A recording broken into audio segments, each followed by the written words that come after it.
What is going on, everybody? It's the France, and we're here for AEW on TBS review for May the 4th, 2022. All you Star Wars fans, hope you had a good day and everything. But tonight, we found out that we found the final participants in the Owen Hart tournament and what AEW is going to do for that 8th spot with Jeff Hardy versus Bobby Fish and Dante Martin versus Phoenix, and we also found out who will be facing who in the tournament, in what order, what bracket, and everything else. Also, after weeks and weeks and weeks of wondering when we were going to get the Ring of Honor Women's World Championship decided, we had ourselves the unification match tonight with Mercedes Martinez taking on Deonna Purrazzo. And honestly, it was a decent match. I just wish it would have gotten more time. Like, we're coming down to the match. Like, Deonna Purrazzo is in the ring, and Mercedes Martinez is in the ring. Deonna's coming down at 9:50. Women got like a little under 10 minutes. What the hell, Tony? And we'll talk about a segment that could have been cut because it just feels like that it was a waste of time. Also, we had a challenge for the FTW World title next week, as well as other things being built up as we get closer to Double or Nothing. And it looks like our World Heavyweight Champion is going to be going to a little bit of the dark side in his match with one CM Punk. So we started the show off with Bobby Fish and Jeff Hardy. Adam Cole, Bad was on commentary for this one. He didn't add too much to commentary, let's just say that right now. He was just there, supporting his friend. So, honestly, when I went into this match tonight, I was like, there's only one outcome. You don't need 3 members of the Undisputed Elite. Of course, if you wanted to do that, you could make it like super obvious that 2 members of the Undisputed Elite are probably going to be in the finals, but no. Kyle O'Reilly and Adam Cole is enough. You needed somebody in this tournament to be somebody who knows Owen, who, as Jeff Hardy said in the Road to yesterday, that Owen was very generous to him and his brother in their early career, so he's very thankful for that. So it's like, it has to be Jeff. You're having this Road to telling me that Jeff Hardy is going to be the man to win this match. That was pretty much it. Very good match here. I mean, out of the two, I would say the second match, the Dante Martin Ray Phoenix match, was much better. The crowd was hot for this one. The crowd really didn't die until we got to a segment later in the show that just felt like, in the end, it was pointless. So, middle of the match, Undisputed Elite kicks out, then nails Jeff Hardy with a knee strike to regain control. Jeff looks for a jawbreaker, but Fish sees it coming and hits a knee to the face. They said it right. Knee to face. I'm sorry, I had to do that. But Hardy goes back into the well again, and the second time connects. Bobby Fish doesn't waste any time in responding with some strikes to his own. As this match continues to go back and forth, Hardy does manage to drop Bobby in the landing zone. He heads to the top rope, but Fish kicks him down. He climbs up to meet him and nails an avalanche Falcon Arrow. Then Adam Cole is like, that's it, that's done, it's over with.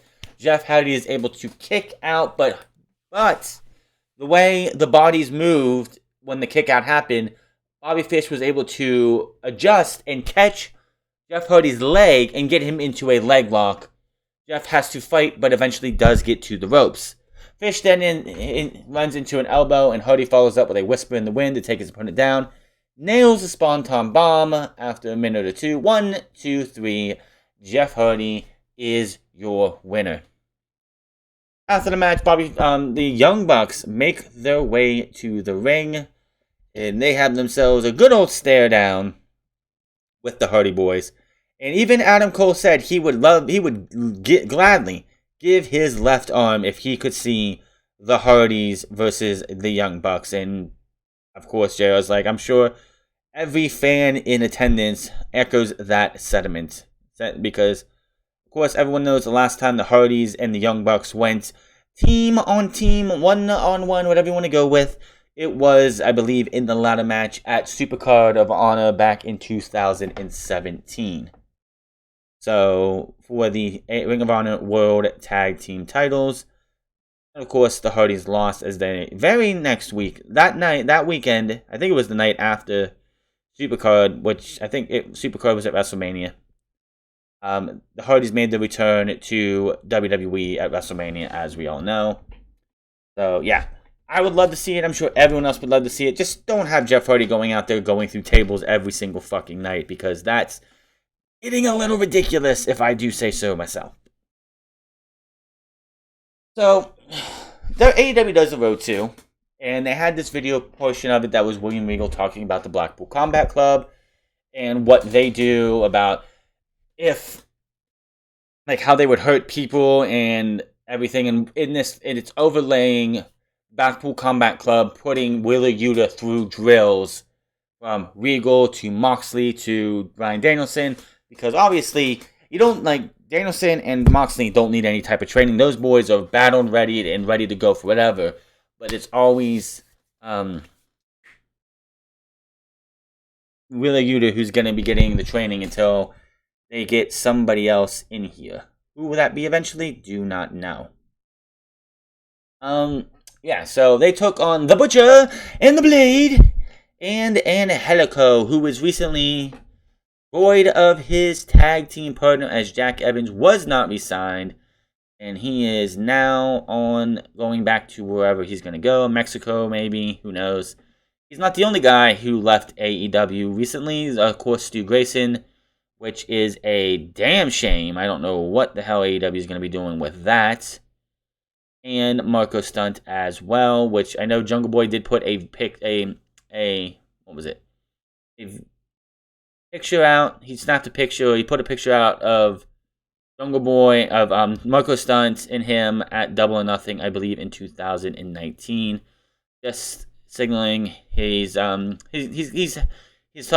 are with his friend, who has not been in AEW or on AEW television in a very, very long time. So sucks for Marco. It sucks for all these guys. I hope everyone gets back on their feet and everyone gets work. I don't want to see anyone out of work very long. I'm sure Jack Evans and Stu Grayson. Hopefully Stu Grayson does return and something. I mean, it's just, I guess it was a monetary thing. He wanted a little bit more money than the AEW is willing to pay for him. That sucks. We'll see. But on to the match here. The Butcher, the Blade, and Angelico. This is pretty much the Blackpool Combat Club going out there and absolutely just dominating another tag team. And guys, they are booking. I've been noticing that they've been giving a lot of giant killer moments for Wheeler Yuta, with Nick Camarato last time, Butcher this time, him and Butcher going back and forth. It's like they want to show you that this guy might be smaller than the big guys like the Butcher, like Nick Camarato, but he's not. He ain't scared like most of these guys, and he's going to go out there and he's going to kick some ass, take some names.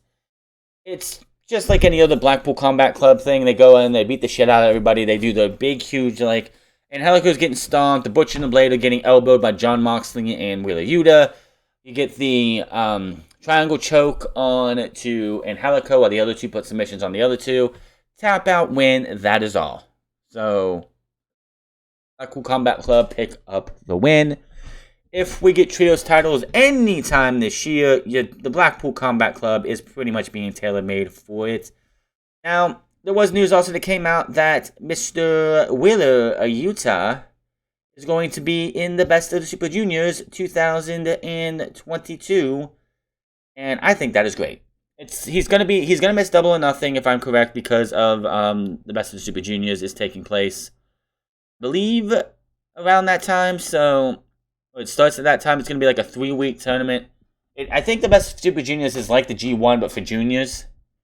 So I don't know. I haven't really seen anything. The only thing I've ever seen for the Best of the Super Juniors really was when Shingo Takagi took on Will Ospreay, I think it was, in the finals.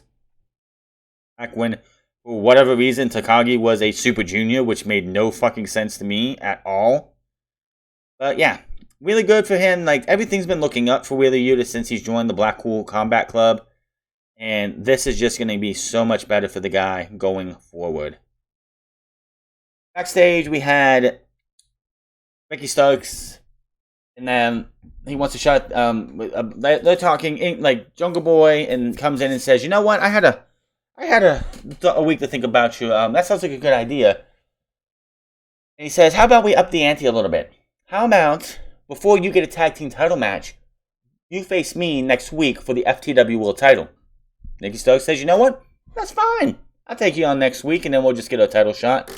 So that is that. We see Keith Lee and Swerve Strickland are shown. They also tell Hobbs and Hobbs and Starks that they have unfinished business, and then I think one of the worst lines Keith Lee could have said is that they're going to swerve in their glory. Don't do that. Don't go out there and try and combine taglines, man. It sounds so bad. Just don't do that. Just don't do it. No. Moving on here, Wardlow versus question mark. So, Wardlow comes out, no music. He has to be treated like a dog that he is to MJF. He comes out, MJF comes out and says, I'm not staying out here for this match in this dump of a city known as Baltimore. So I'm gonna go to the back, but you gotta fear the man you're about to face. And yes, everyone guessed it. It is the Big Dub, as he called him, William Morrissey. So Morrissey comes out. MJF tries to do he wants to get the diesel like handshake, but MJF's like, no, bring it down, and so he comes out, and dude looks fucking great. People were showing pictures and gifs of what he looked like in WWE, and I'm glad this guy went out there and got himself better because it wasn't too long ago where we saw that coward of a person sit there and just stand by and film this guy having a seizure, and could have probably became worse for wear for it, but he was able to pick himself up, go out and get himself much better, jacked as all hell. And you fucking know, if Vince McMahon had the chance to bring William W. Morrissey back to WWE, he would be on the phone right now calling this dude up, trying to get him to come back, because the way he looks right now, Vince McMahon, it'd be like, Omos who? Omos would be out of a job if WWE got their hands on W. Morrissey. Because honestly, he is 7 foot tall, and he can wrestle, and actually wrestles better than he did the last time he was in WWE. Now, most, if not all these matches so far for Wardlow have been, I'm going to kill this guy, and that's what you're going to have to deal with. Morrissey got a lot. Now, the biggest reason why I think this match wasn't a straight-up squash is because William Morrissey, W. Morrissey, is signed to Impact Wrestling. They did acknowledge that, just like Deonna Purrazzo later. She is the main event, by the way. He's been very protective in Impact Wrestling. So it wasn't like a squash match, 4 or 5 power bombs, and I'm watching Wardlow powerbomb this dude, and I'm like, there's no fucking way at the end of this. Of course Wardlow won. I was like, yeah, he got one powerbomb up, but he struggled to do that too. W. Morrissey is not a small dude. So Wardlow gets the pin in the win after a big powerbomb to this big dude. And of course, MJF was watching in the back. He is pissed off that he can't, no matter what he does, no matter who he throws at Wardlow just keeps getting the one up. He's pissed. He wants it to end. So the guys come back out to cuff him up, the good old shtick. Wardlow says, you know what, this week, fuck this. Beats the hell out of everybody. I thought there was one security left, he was left for dead. Big, huge Brillo head dude, had a big, huge fucking afro looking thing, and I'm like, this dude's going to get fucking powerbombed 4 times, and that's that. No. Dude gets picked up an awesome bomb. This is what JR's called. Awesome bomb to the outside onto everybody else. Wardlow grabs the mic and says, what did I say? I ain't going to stop till I get my hands on you and you release me from my contract. MJF has a mic this week and says, okay, big boy, you want a match and you want me to release it from your contract? Fine. That could happen. But, and you can see Sean Spears is like, man, what are you talking about? What are you doing, man? This guy's going to kill you. He's got that look of, oh, shit, no. MJF's like, but. there's going to be some conditions. And you see the smile, Sean Spears like, yeah, I got you, man, yeah. And he's going to have to, like, see these conditions and sign onto these conditions next week in the most magical place in the world, Long Island, New York, because he's not going to sign a contract or have a contract signing in a dump known as Baltimore, Maryland. And he walks out, and that is that. Nobody came to cuff Wardlow, man, so he's on the loose. Backstage, the four women who will... If it wasn't for Toni Storm and Jamie Hayter being in the first round, I could honestly see that these four women would probably be your final four and make it to the first round, because they've been showing Jamie Hayter and Toni Storm since they both made it into the tournament. They added Baker and Soho recently. It's like, these are the four main women in the tournament, and two of them are already in the tournament match together. For all I know, Soho and Faker are going to be in a match too. We don't know. We don't know the bracket for the women yet. Other than Toni Storm and Jamie Hayter, we don't know who is going to be facing who. Also, Riho versus Yuka Sakazaki at 5:30 on Friday to find the final spot and what they're going to be doing for that 8th and final spot. We'll talk about that here in a bit. Hangman Page is out next. He says, oh God, this was interesting. So, Hangman Page comes out. He does his usual shtick. He comes out, talks to the fans, and just goes from the happy-go-lucky cowboy to the biggest dick heel in the company right now. Just out of nowhere goes, it would be easy to say much respect to CM Punk, but there won't be any handshakes. There ain't going to be no masturbatory Bret Hart tribute match. He is going to destroy CM Punk. And then he looks at a Punk fan, and says, you see them sitting there wearing that CM Punk shirt. After Double or Nothing, you're going to want to go get your refund for that shirt if you haven't burned it yet. He hates to be the bearer of bad news, but Punk isn't here tonight. If he was a better man, he'd guess Punk is filming a TV show. Convenient at that. He says he will embarrass Punk, and he's got a fight, and it will be the fight of Punk's life. Again, out of nowhere, we get Hangman Adam Page being the big-ish dick heel he can be. For what reason, I could not tell you. This just tells me that AEW doesn't want to have heels for both the title. They don't want to have a heel versus babyface type matchup for the world title. Babyface versus babyface, not heel versus babyface. Tony Khan wants heel versus heel, not a, hey, I respect you. They had Bryan Danielson turn heel and have a 2-month heel run, a 3-month heel run, going up against Hangman Adam Page. And here we are now, and Hangman Adam Page is now going to be playing heel to CM Punk. Does this signify the end of Hangman Adam Page's title run? More than likely. Anybody got that hopes out that CM Punk is not going to beat Hangman Adam Page? Why would you have Hangman Adam Page go out there and start cutting heel promo just for him to go out and beat CM Punk? CM Punk is beating him.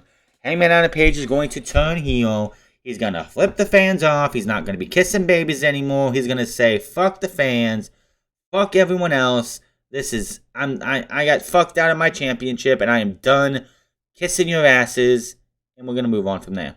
And that's going to happen with Hangman Page coming out of Double or Nothing. So, yeah, they just made that very clear tonight, what's going on and who's going to be the champion coming out of Double or Nothing, which is absolutely fine. It's fine. Honestly, I think Hangman Page's time as champion is coming to an end anyway. I feel like it's time to move on. So, we get a video of Takeshita Konosuke from DDT Pro, from the House Always Wins house show and his match with Brandon Cutler from a couple weeks ago on Dark. And that he will be making his debut on Rampage on Friday, taking on Jay Lethal. Jay Lethal, and of course, Jay Lethal and Sanjay Dutt are backstage with their big boy, Satnam Singh. Just like, oh my god, here you go, putting out the red carpet for all these international stars. What about the big man here? What about Satnam Singh? Where was his red carpet? What about red carpet for us? Jay Lethal says, Takeshita, it's not even your fault that this hatred comes to you. But we are going to have to go out, I'm going to have to go out there and embarrass you on Friday night. So, Inosuke Takeshita will be taking on Jay Lethal this coming Friday. Should be a good match. I mean, Inosuke definitely looks like I've seen his match is with Jay Lethal, not Jay Lethal, but his match with Brandon Cutler. He had another match, I believe, this past week. He looks good. Jay Lethal and him should put on a banger of the match, and it's going to be great for AEW and everything else they're doing with Konosuke. So can't wait to see what happens. It's going to be a banger, I think. 5:30. It's going to be really weird. I'm probably going to watch. I'm not going to watch it live. I'm not going to comment on it or anything. I'm probably going to watch Rampage about 7 o'clock. And then watch SmackDown and do my review for both of them after SmackDown. Santana versus Chris Jericho. Loving the whole entire for 3 weeks or 8 weeks or whatever it is. The leading whatever in sports entertainers. Just love it. It's just fucking good shit. Yes, it is good shit that we're getting. And it's funny because AEW is the house of professional wrestling, and they're doing sports entertainment better than WWE by a mile. So they're coming down to Judas to get to where, it's in where you could be in the drop zone for a tope. And Santana decides he's going to do a tope and take out everybody. Take out Chris Jericho. Here's the thing.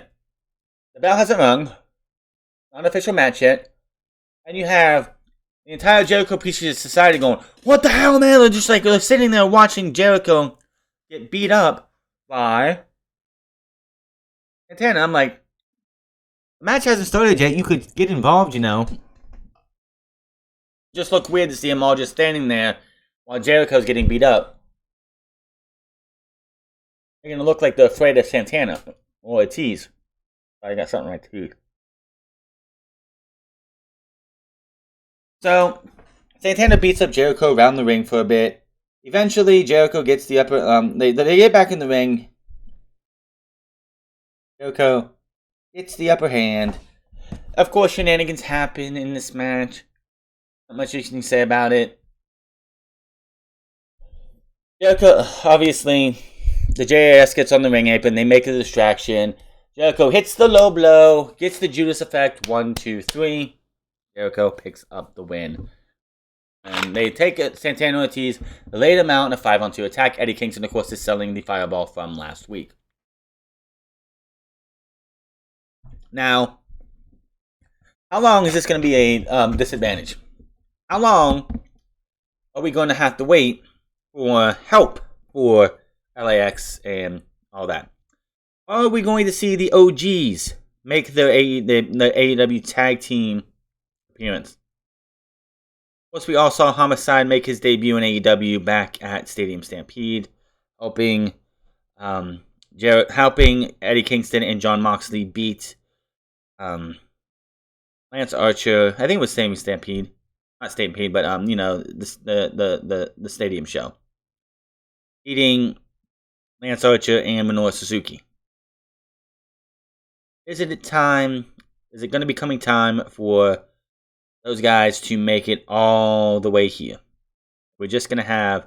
Because it feels like they want to get to a War Games match. Or Blood and Guts. And it's so... And you know what? They could really do something about that too. With Regal being there, if they do have the... if they do make it a Blood and Guts match, you should have Regal come out and be like, Blood and Guts! Or something. I think that would be hilarious. I'm just saying. So, yeah. Nothing special about the match, really. Just the fact that it's got to be leading to Santana to it just makes sense. If I know Conan's a friend of Santana Ortiz. Conan helps manage or does stuff with MLW. He's doing the whole 5150 thing there. I know Hernandez is over there. I think Homicide is still in the NWA, and that's going to be a problem. But it's like, you got to have something coming for this, right? You're not just going to continue to have Santana Ortiz and Eddie Kingston get absolutely just destroyed by the JAS leading into a match. They got to have something coming, right? Right? I don't know. All I know is something's going to happen soon. Rosier's backstage and he says, Jay Lethal, things are coming bad your way and I'm coming for you. We see this thing with the Acclaim. They're writing raps, but Young Club arrive with gifts. It's scissors, so they can all be a team, yada yada. Go back to the ring. The Varsity Blondes are in the ring. They are ready to call out the House of Black. And just looking back on this could have been absolutely just scrubbed from the show. But the House of Black, Brian Pillman Jr. says, and they were in Baltimore. Apparently, John Harbaugh is a big wrestling fan. Good on him. You didn't need to show him 20 plus times throughout the night. You show him once, you show him again during the Brian Pillman Jr. because apparently when Brian Pillman Jr.'s dad was in college, him and John Harbaugh were friends and roommates. So that was the whole deal behind that. It's like you didn't have to show him again and again. Like, you have Brian Pillman Jr. in the ring cutting this passionate promo about wanting to protect Julia Hart from the House of Black, protect the one thing that made this entire team whole. Because let's face it, before Julia Hart came into the fold, the Varsity Blondes just didn't feel like a complete act, and then they brought in Julia, and it completed everything for them. And as you can see, like the mist and the darkness is creeping down her face, just like Malachi Black's.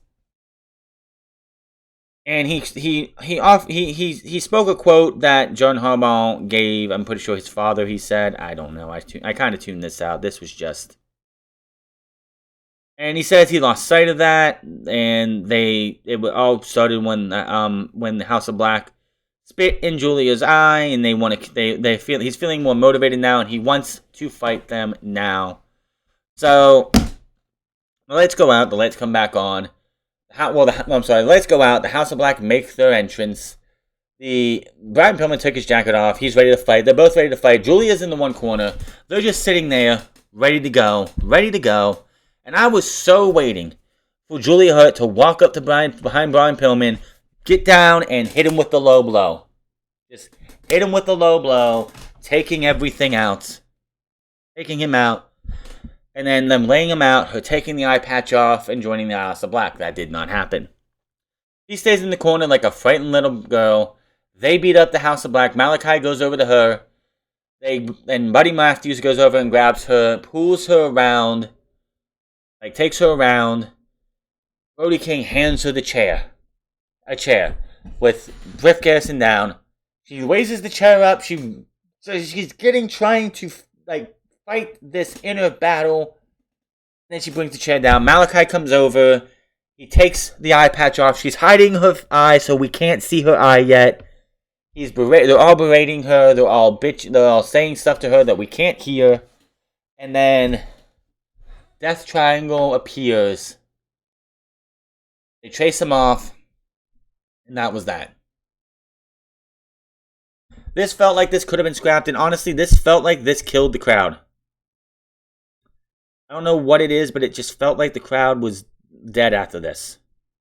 We had Dante Martin and Ray Phoenix come up next, and Dante Martin and Ray Phoenix just felt like they didn't get as much as they should have had from the crowd. It felt like the crowd was just like, ugh, whatever.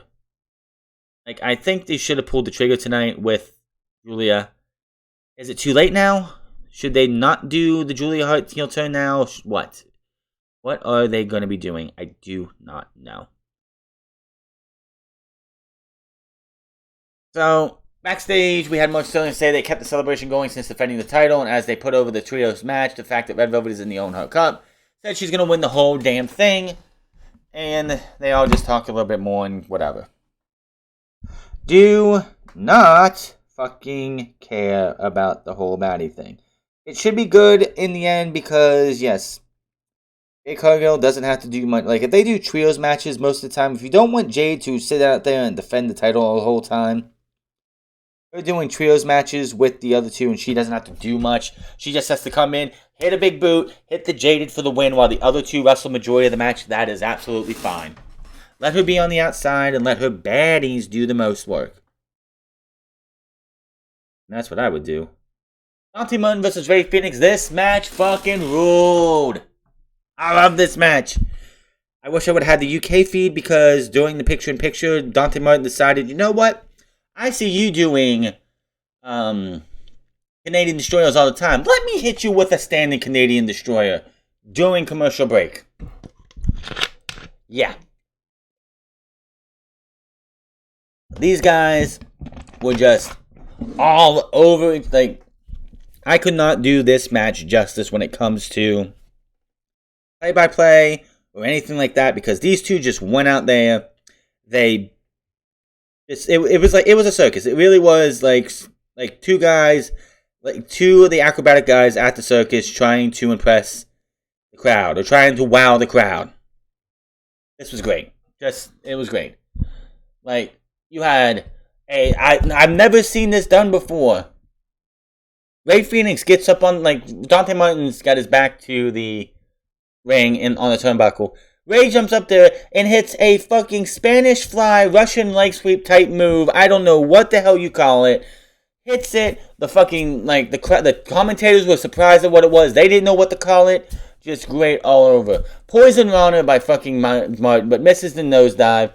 Phoenix drops him down for a victory roll in a hell of a match. 1, 2, 3. Rey Fenix picks up the win. After the match, he goes and grabs the guy, pulls him up, and gives him a hug. Big respect for both guys. Match of the fucking night right here. If you want to watch one match from AEW tonight, and if you don't like flippy shit, like some people like to call it, then you're not going to like this match. But if you love to see these guys go out there and just do what they can, seeing Rey Fenix make his return, give you... It wasn't, like I say, let's just be real. It wasn't a 5-star classic. Let's just say that right now. But it was a damn fun time watching Rey Fenix go out there in his first match back, qualify for the Owen Hart Cup. What will be a damn good thing. Now, after that was over, we found out that I was wondering, how are we going to do this? Because we don't have enough time, really, unless you wanted to do matches on Rampage and give us 2 women's matches on Rampage and a men's match on Rampage to give us 8 each. Well, that's not what they're going to do. They're going to do a wild card. Samoa Joe is going to be facing a wild card. Adam Cole is... Jeff Hardy's taking on Darby Allin. Holy shit. Darby Allin versus Jeff Hardy. It's been teased since the day Jeff Hardy made his debut, and all the stare downs that Darby Allin has given Jeff Hardy. This match is going to happen. Adam Cole versus Dax Harwood. Power Rally versus Dante Martin. I believe that's right. And then Samoa Joe versus the Wild Card. Now, here comes the big question. Who's it gonna be? Who's going to sign into that Wild Card spot and make it so? I can think of only 2 names. Johnny Gargano and Claudio Scro. That's the only 2. And it could be either one of those. Johnny Gargano versus Samoa Joe. That would be great. Yeah. It's going to be interesting. Johnny Gargano versus Johnny Gargano versus Samoa Joe would be great. Claudio Scro does seem a little bit better for me. Just because I know those two can go out there and hit each other hard. You thought Minoru Suzuki versus Samoa Joe was good. Claudio Escioro versus Samoa Joe would be fantastic. Adam Cole versus Dax Harwood is going to be a great match too. Darby Allin, Jeff Hardy, Darby Allin, Jeff Hardy, and Johnny Gargano, and Adam Cole versus Dax Harwood will be happening on Wednesday next week. Ray Phoenix versus Kyle O'Reilly, that should be another good one. I don't know what's going to happen with that overall, but we'll definitely see what happens with Samoa Joe versus TBA and Ray Phoenix versus Kyle O'Reilly. Going to be a big week next week. Next week we get the Owen Hart Cup started. I think the women are probably going to be starting on Rampage. That's the only way I can see this working. But yeah. So many speculations, and it's not going to be happening. Like, we're not going to find out next week. Since that match is not next week, only thing we can do is wait, I guess, for 2 weeks or maybe 3 weeks. So, I just can't wait to see what happens coming up very soon. Oh God. The next thing was just, no. I don't know who thought this was a good idea. Thunder Rosa comes out talking about, telling a story about her life and everything. And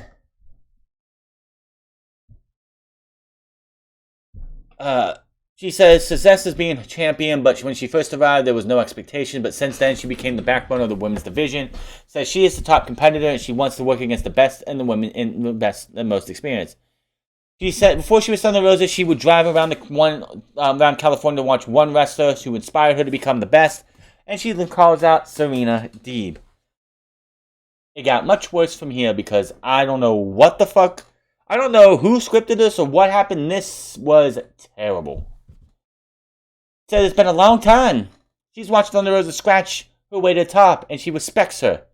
She says we can make this the best women's division in the world, but for that to happen, the best wrestler needs to be champion. And Thunder's like, what is that supposed to mean? If you see this makes me the best wrestler in the world. Serena says, yes, it suggests that, but what everyone thinks is that she's on another level. She's like, they think it, the ones in the back, the people at home think it, that I'm on another level. And I'm like, oh my God, this is so bad. She's on the classroom, and it's time that she has the championship to show that. She bets that Thunder Rosa will have the shortest reign in women's history for AEW. Because at Double or Night Thing, she's taking her title. And that was that. As she said, she's going to see her at the pay-per-view. And I'm just sitting here like, oh God, this promo was so bad. There was no chemistry between these two. This came off stiff. This came off so, forced. They would have did much better having this be a pre-taped segment. Plain and simple. This was not good. I think the match will be fantastic, don't get me wrong. I think they're going to go out there and beat the shit out of each other and give you one of the best women's matches you have seen for AEW in its history.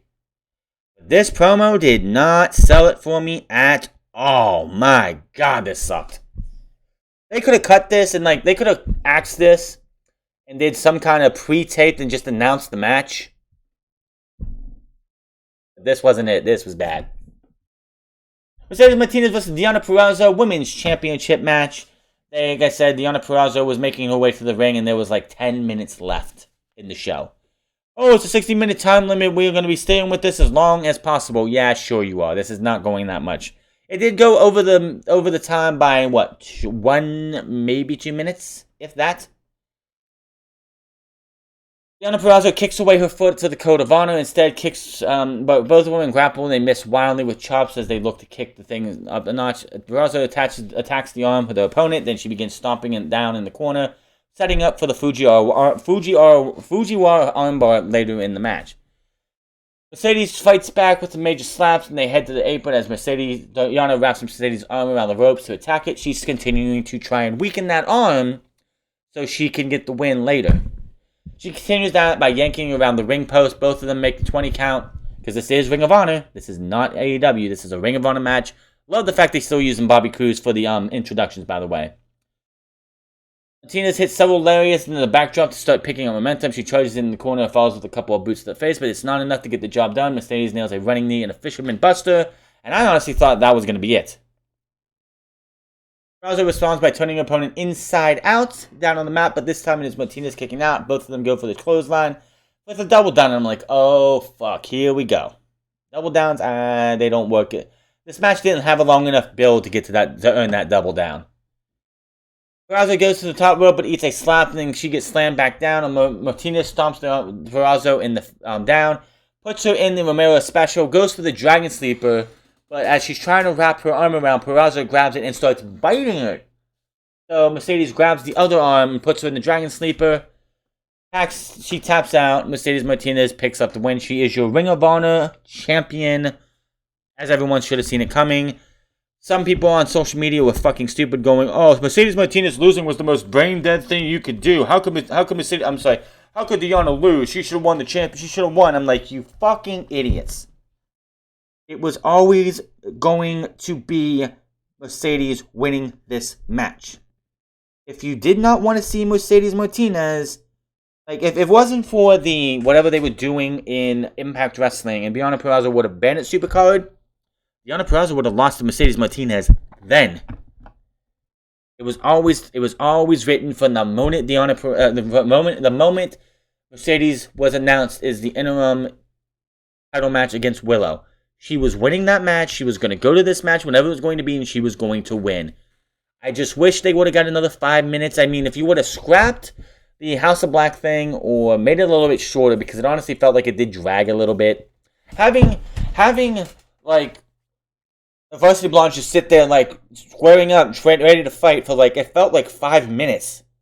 The lights came back, the lights were still up, like coming barely up, and they're just sitting there like waiting and waiting and waiting and waiting and waiting. As soon as the lights come up and they start, and like the House of Black attacks immediately, would have been a little bit more effective. But the fact that you had these guys sitting there, and even Brian Pillman just like, what the fuck, and like puts his arms up like, what the hell? But it's just, it is what it is. Overall, good show. I can't wait to see Serena Deeb versus Thunder Rosa, but that promo was terrible. That was probably one of the weakest promos for a women's title match I have seen. There. Still don't get why you turn Hangman Adam Page heel, but the only thing I can think of again is that they don't want to have a babyface versus babyface type of match. That's fine. We could have it every once in a while, but obviously I think Tony Khan realizes that they're not in they're not going to be in CM Punk's hometown or Hangman Page's hometown, but people are probably going to be chanting for CM Punk and turning Hangman heel for now, and it could definitely be a full heel turn after the show. If he loses that title to CM Punk's going to go over, try and shake his hand, and then Hangman Page could probably do something like attack him or whatever. I don't know. We'll see. Again, overall, pretty good show. Just a couple things here and there that could have been extra in the show. That women's title match should have got a little bit more time. There is no reason. I don't care what the championship is. If it's the main event, I do not want to see the entrances happening at 9:50. And do not have an overrun ready to go where they're going to get at least another 5 minutes. Just now. They should have been coming out at 45 or 40. Just saying. But that is all for your AEW on TBS review. Hit that subscribe button, comment down below, like or dislike this video. Follow me on Mons at France Club. Find me on twitch.tv/The France Club. And find me on Instagram at The France Club. And I will see you guys on Friday for SmackDown and Rampage. Until then, my name is Franz, and I'll see you guys later.